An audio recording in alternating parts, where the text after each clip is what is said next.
The Frontier Conspiracy. The data cache sat in Astracade's palm like a grenade with the pin half pulled. She'd found it wedged behind a junction box in the Transit Authority's maintenance crawlspace, encrypted with Directorate protocols she wasn't supposed to recognize. But 3 years managing colonial infrastructure had taught her more than Earth intended. She knew their systems. She knew their shortcuts. And now she knew their lies. The screen of her portable terminal cast pale light across her face in the cramped space.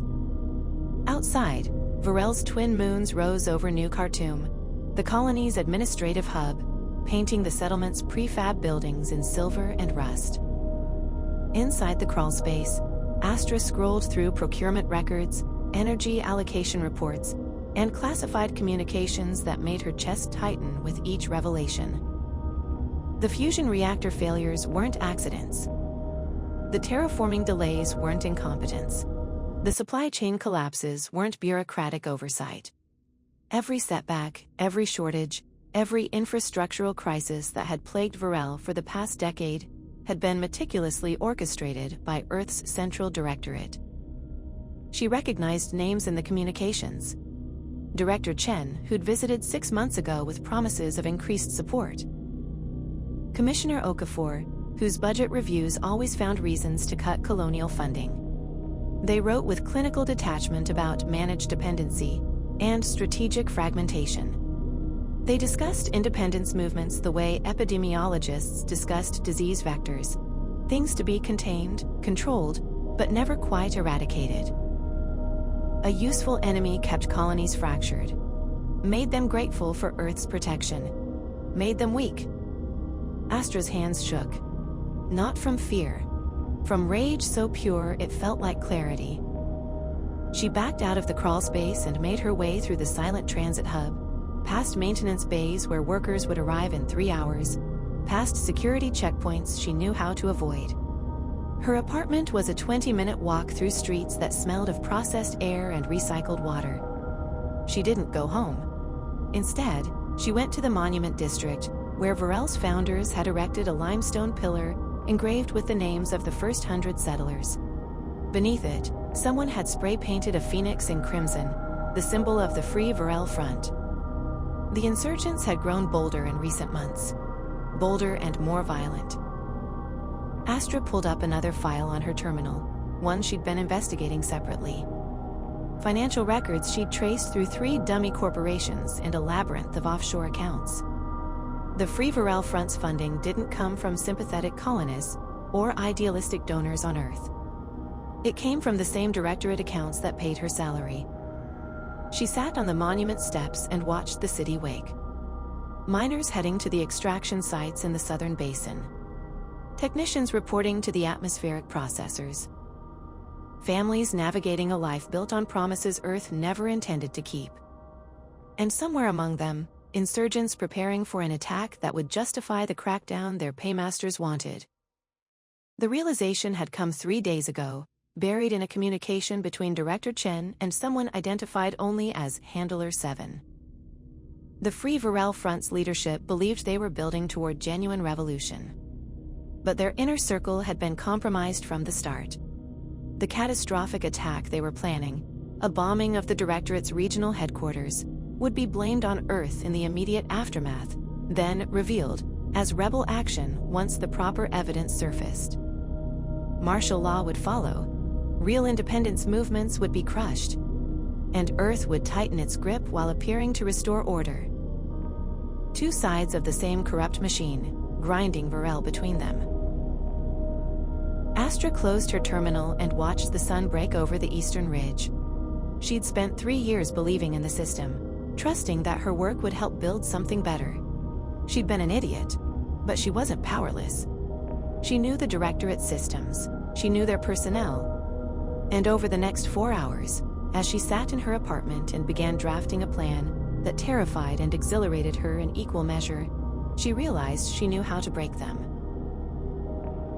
The first recruit was Mako Reeves, a former Directorate soldier who'd taken a medical discharge after losing his left arm below the elbow in a construction accident. The prosthetic worked fine, but the disillusionment ran deeper. Astra found him in a bar near the industrial quarter, nursing cheap whiskey and watching news feeds about crop failures in the agricultural zones. She sat across from him without asking, "You know why the eastern greenhouses keep failing?" Mako looked at her with the flat wariness of someone who'd stopped expecting good news. "Bad soil, that's what they tell us." "The soil's fine. The irrigation systems are being remotely throttled by someone in the Directorate's Agricultural Management Division." She slid her terminal across the table, showing him the evidence she'd compiled. 12% reduction in water flow, calibrated to cause stress without triggering automatic alerts. They've been doing it for 8 months. He studied the data, his jaw working. "Why are you showing me this?" "Because I'm building something. Something that isn't the Directorate and isn't the front. People who actually want Virelle to work." She met his eyes. "People who know how to fight." "I'm done fighting for liars." "Then fight for the truth." She took her terminal back. "I can't promise it'll be clean, but I can promise it'll be real." He was quiet for a long moment. Then he nodded once, sharp and certain, and Astra felt the first domino tip. Over the next 6 weeks, she assembled her coalition with surgical precision. Nadia Chen, a terraforming engineer who'd been writing Whistleblower, reports nobody read. Marcus Okonkwo, a union organizer blacklisted by colonial administration. Yuki Tanaka, a data analyst who'd noticed the same patterns Astra had but lacked the access to prove them. 15 people total, chosen for their skills, their discretion, and their quiet desperation for something better. They met in maintenance tunnels, storage facilities, and defunct mining shafts. They communicated through dead drops and encrypted bursts that mimicked routine system maintenance. And slowly, carefully, Astra taught them the truth about Virelle. "We're not overthrowing anyone," she told them in a converted water treatment station that served as their primary safe house.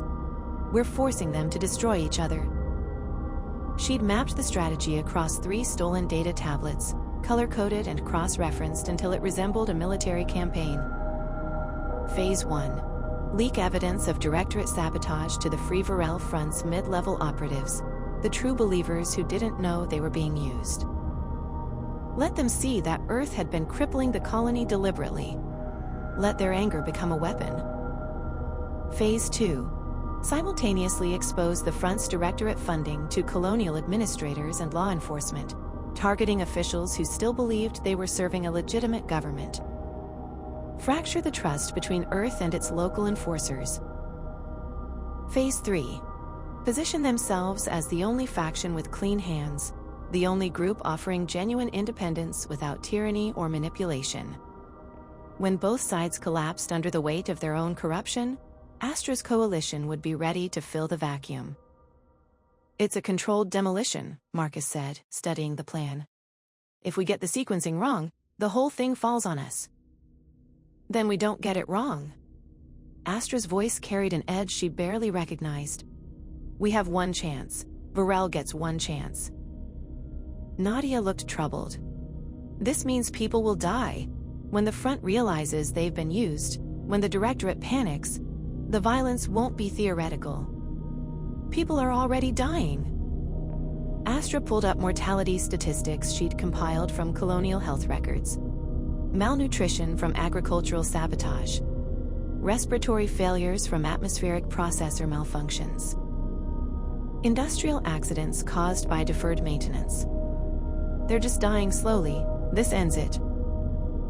The silence that followed felt heavy with complicity. Then, one by one, they nodded. The first leak went out on a Tuesday. Astra had spent 3 days crafting it to look like a security breach from a low-level Directorate clerk, complete with fabricated access logs and realistic metadata. The evidence showed up in the Front's encrypted communications network, and within hours, their mid-level operatives were passing it upward to leadership.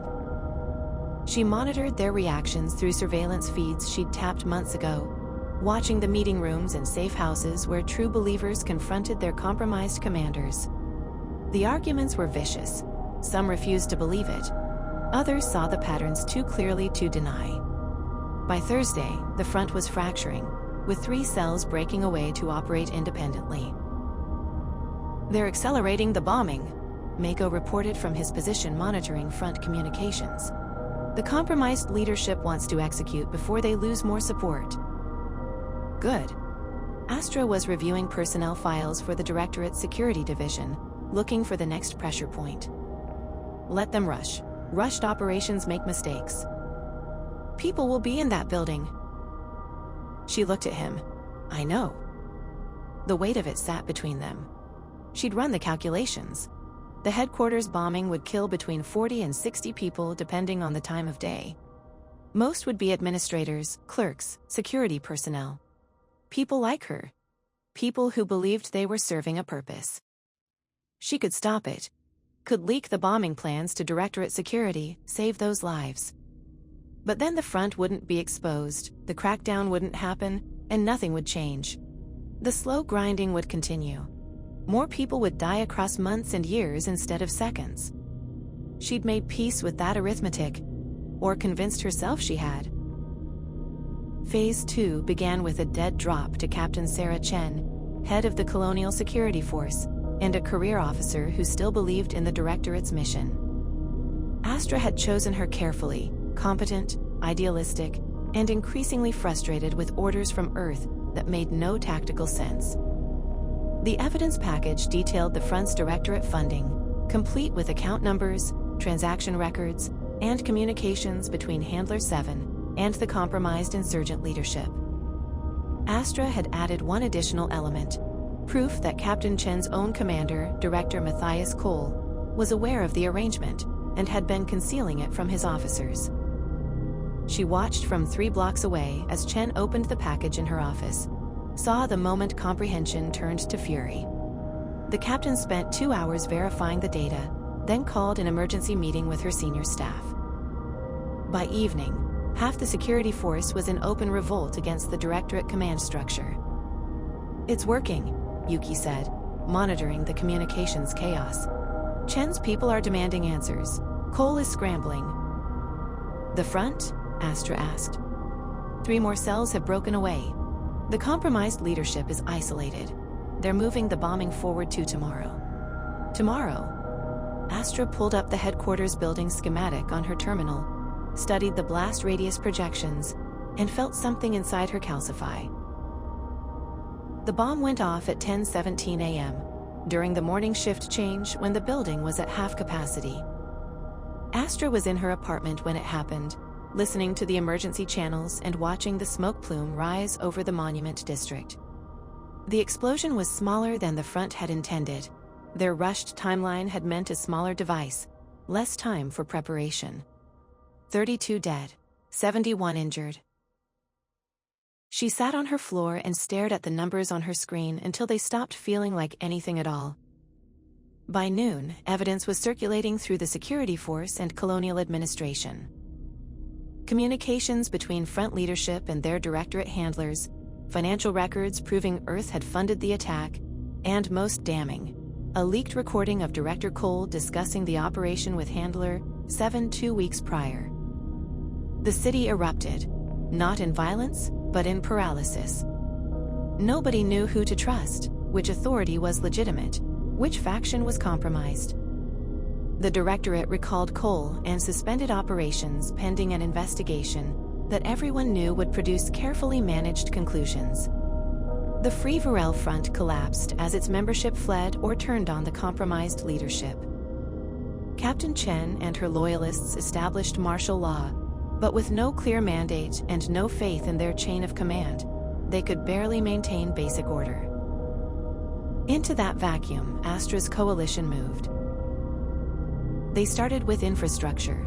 Mako and his team of former military personnel secured the power generation facilities and atmospheric processors, not with violence, but with the authority of people who actually knew how to run them. Nadia's engineers began repairing the sabotaged systems, broadcasting their progress on open channels so colonists could see real improvements for the first time in years.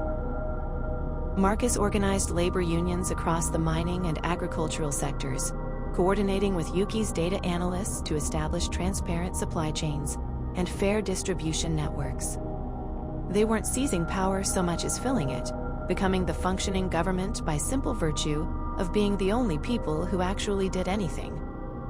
Within 2 weeks, 70% of Virelle's critical systems were under coalition management. Within 4 weeks, they'd established a provisional council and begun drafting a colonial charter that had no connection to Earth or the Front's revolutionary rhetoric.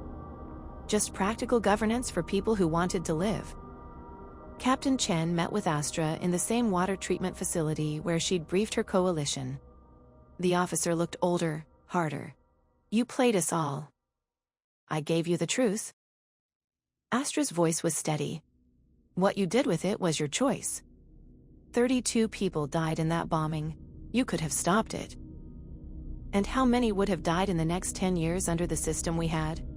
Under the crackdown that would have followed?" Astra met her eyes. "I ran the numbers. This was the cost of a future that works." Chen was quiet for a long moment.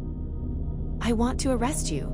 For conspiracy, for terrorism by inaction, for the 32 murders you watched happen." "Will that help Virelle?" "No." The admission came out bitter. "Nothing helps except what you're building. Which is why I hate you and why I'm here to offer the security forces support for your provisional government." Astra had prepared for this moment, run through the conversation in her mind 100 times. She'd expected to feel triumph or vindication or relief. Instead, she felt hollow. "We'll need oversight protocols. Accountability structures.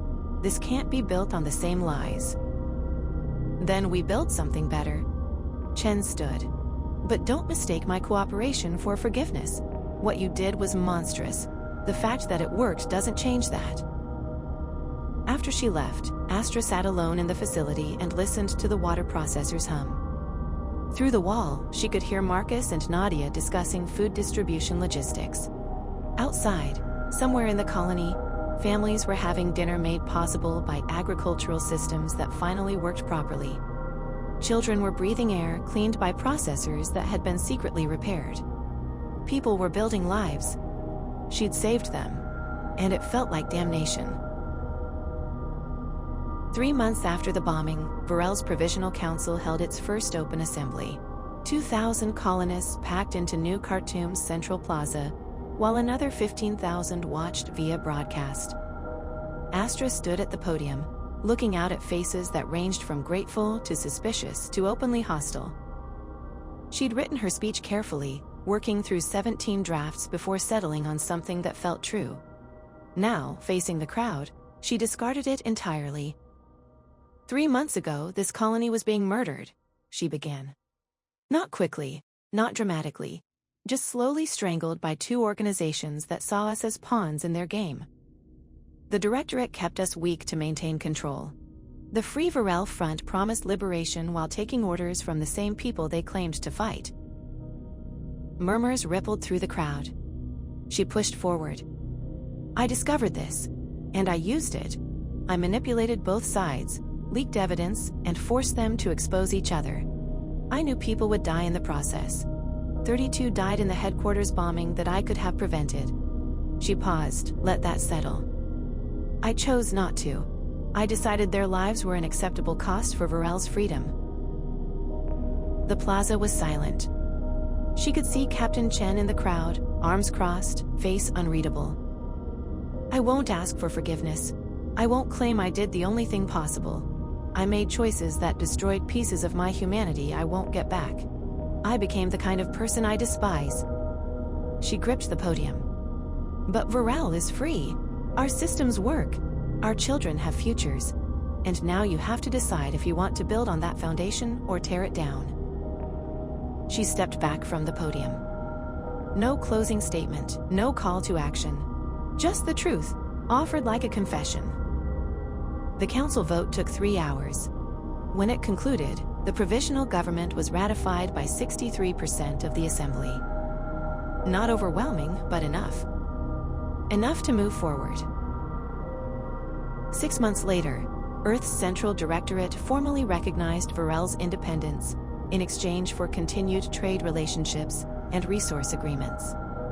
It was a pragmatic decision, The scandal had already gone public through leaks Astra's coalition had orchestrated, and maintaining the colony would cost more in credibility than it was worth. They negotiated like they'd lost because they had. Astra watched the announcement from her office in the new administrative complex, a building that smelled of fresh construction and recycled air. She'd been elected to the Colonial Council, but had refused any executive position. She served as infrastructure coordinator, a technical role that suited someone who'd become toxic with moral compromise. Marcus stopped by that evening with a bottle of synthesized wine and 2 glasses. They sat in her office and watched Virelle's sun set through the window, painting the settlement in amber and shadow. "We did it," he said quietly. "We did something." Astra took a drink. It tasted like victory and ashes. Whether it was the right thing, history will have to decide. "You saved this colony." "I sacrificed 32 people to do it. Used hundreds more as pawns. Became exactly what I fought against." She looked at him. "The fact that it worked doesn't absolve me." "No," Marcus agreed. "But maybe that's the point. Maybe the people who should lead are the ones who understand the weight of what they've done. Or maybe they're the ones who should never hold power again." She finished her wine. "I'm contaminated, Marcus. Every decision I make is filtered through the knowledge that I can do terrible things and justify them. That's not who should build a better world." "Then who should?" She didn't have an answer. Through the window, she could see families walking through the plaza, could hear the distant hum of atmospheric processors running at full capacity, could feel the pulse of a colony that actually functioned. People were alive who would have died under the old system. Children would grow up with possibilities their parents never had. And Astra Cade would spend the rest of her life knowing exactly what she'd traded for that future. "I received a message yesterday," Marcus said, breaking the silence. "From one of the survivors of the bombing. Her husband died in the blast." Astra closed her eyes. "What did she say?" "She said thank you. Said her husband would have wanted Virelle to be free, even at that cost." He paused. "She also said she hopes you never sleep well again." "That's fair." They sat in silence as the sun disappeared below the horizon, and Virelle's moons rose to take its place. Somewhere in the colony, the lights were coming on, powered by systems that worked, maintained by people who weren't being sabotaged, supporting lives that had a future. It was everything Astra had fought for. It would never be enough. But it was something. And on the frontier, where every choice carried the weight of survival and every compromise left scars that never quite healed, something was all anyone could hope for. The war was over. The real work of living with what they'd done was just beginning. And Astra Cade, architect of Virelle's freedom and executioner of her own innocence, would face that work with the only weapons she had left: brutal honesty about her own corruption and the determination to build something that might eventually transcend it. The frontier had taught her a simple truth. There are no clean victories, no pure revolutions, no leaders who emerge untainted. There are only people making impossible choices in the dark, trying to build something better from the wreckage of their own compromises. Whether that was enough would depend on what came next. Outside her window, Virelle turned beneath its twin moons, free and uncertain and alive.